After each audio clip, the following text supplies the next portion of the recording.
Good morning mga idol. So nandito tayo ngayon sa Kurong-Kurong Beach mga idol. Ito yung southern part ng El Nido. Yung El Nido na sa kabila ng bundok na yan. Ayan yung mahabang pantalan mga idol. So mga idol, year 2007.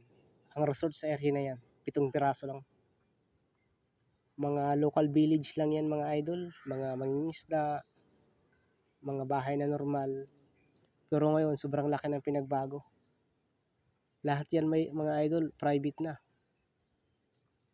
Puro private yan mga idol. Puro na may may-ari. Hanggang doon sa nakikita nyo. Mahaba kasi yung beach na yan. Siguro mga 1.5 kilometers papunta sa kabilang dulo. So mga idol, totoo talaga yung sinabi ng boss ko.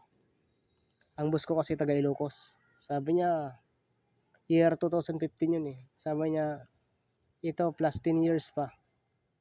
Yung El Nido, pati yung bundok, may resort na. So tama mga idol, meron na nga. May resort na nga siya. Hanggang doon idol sa may maliit na isla niyan. Yan, puro na yan private. 2007, isa pa lang yung resort dyan. Ayan, bagong resort yung may mga kulay blue na yan. Hanggang dito na lang mga idol. Maraming salamat.